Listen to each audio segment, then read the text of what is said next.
Now the 3-camera shoot's always a fun lighting challenge. The one important thing again is you really need a lot of space.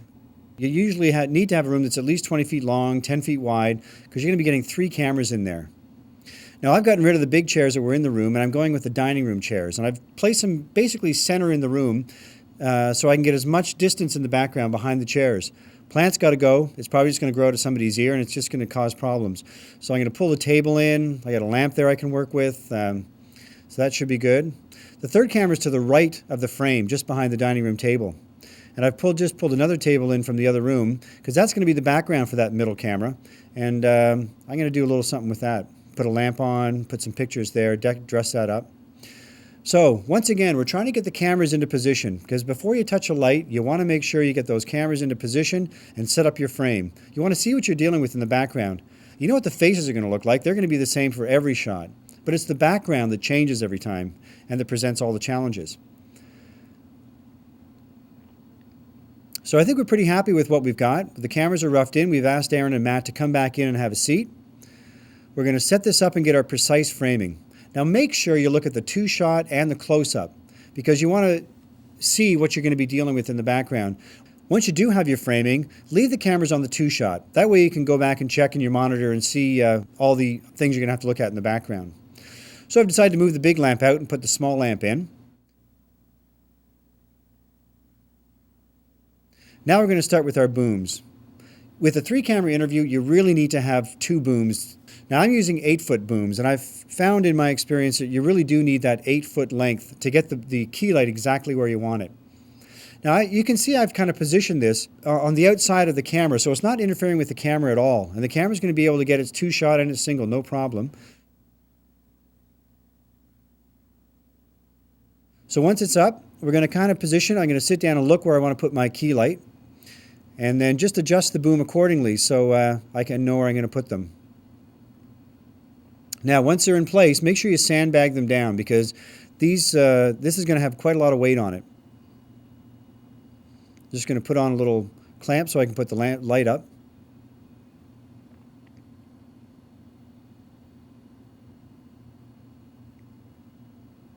And it's in the good position, so I think I'm ready to start putting on my light.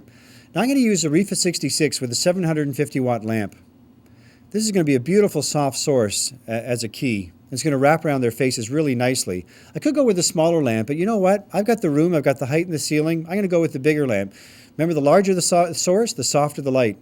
And remember, once you get that light on and you got the sandbag on, make sure you balance it out, because there's going to be a lot of stress on that stand.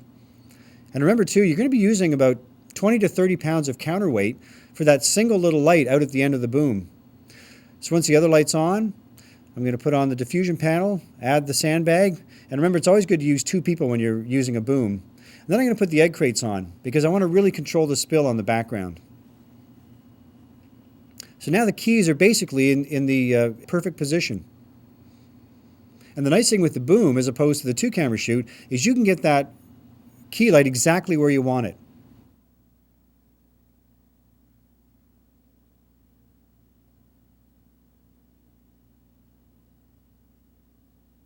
Okay, so I'm just going to put them up into position, get them up to the right height, check the shots and make sure they're okay, that they are going to clear the frame in that wide 2-shot position, and then we have to deal with the windows. As you can see from this frame, we've got rather a large window in the shot. Now, normally for a long interview, I would really try to avoid a window because it causes all kinds of problems. The sun could go into the clouds, cars could go by, it could be distracting, there'll be light changes. But for this example, I thought, you know what, let's work it in because it's good to show how you can deal with windows. So what I'm doing is we're applying color correction because we want to light with tungsten. And my particular color correction also has 0.6 ND, so it's going to reduce it by 2 stops. Now, I don't think that's going to be enough, and I'll probably have to add ND, but I'll wait till I get back inside to see. Now, I'm applying the gel on the outside.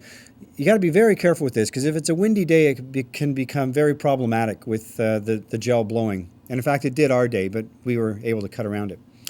So now we're back inside setting up the lights, and I'm just going to have the lads sit in so I can check the lighting and see how our key lights are. Because remember, the key light is the first light you want to set up, and everything else is in relation to that key light. I want to make sure that I can deal with my window, that it's not overpowering. The window is only going to appear actually in part of the frame on Erin, over her shoulder, and part of the frame on the Profile 2 shot. Now it turns out it is going to be a little bit much, so I'm going to add ND to the inside. Now because we're not seeing the whole window, I can hide the mess of the gels on the side we're not seeing in the frame. Now it's time for the backlight. You can certainly hang the backlight off the same boom as the key. I'm going to use this L light with a 100-watt bulb. It makes a perfect little hair light.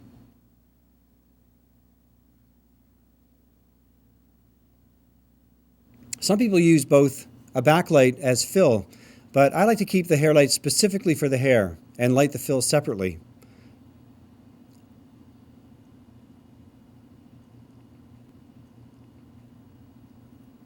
Just going to add a little 216, a little soft diffusion to it. Now this light won't hit the face, so being soft isn't critical. That's why it can be a small little light.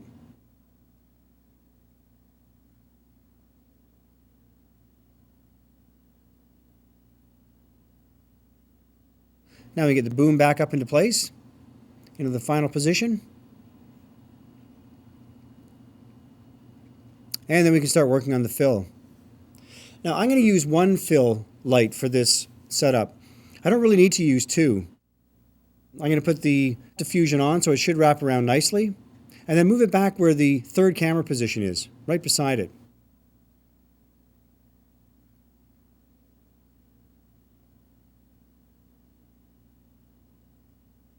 Now to control the spill, I think I will add an egg crate. This will help stop lens flare and we'll get the spill off the background. Once that's done, I can have Aaron and Matt come back in and sit down, and we can finally start tweaking the lights and get ready to do the interview. I've got a practical light back over Aaron's shoulder, so I'm going to install a dimmer in that so that I can bring it down and adjust the level of it. And I also think it's in the wrong position, so I'm just going to slide it over a little bit, just so it's just over her shoulder and in between the two shot on Aaron's side.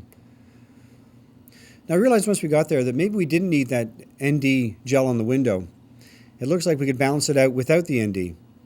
So I'm going to take that down. I'm just going to check the other camera position to make sure how the shot's looking. And then now Aaron and Matt can leave again. We can start working one more time on the background. So I'm going to take the ND right out.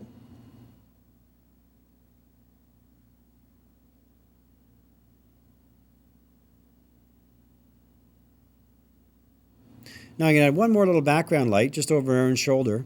What I'm going to use is the Omni with a 500-watt lamp. I'm going to put a little CTO on it just to warm it up slightly, and then add a cookie, just to provide a little breakup on the background. Cookies are great, especially when they're falling on objects, because they create a nice pattern, create some interest in the background. Once that's done, I think we're finally ready to get going. Aaron and Matt come back in. Just going to do a little bit of tweaking, adjusting lights.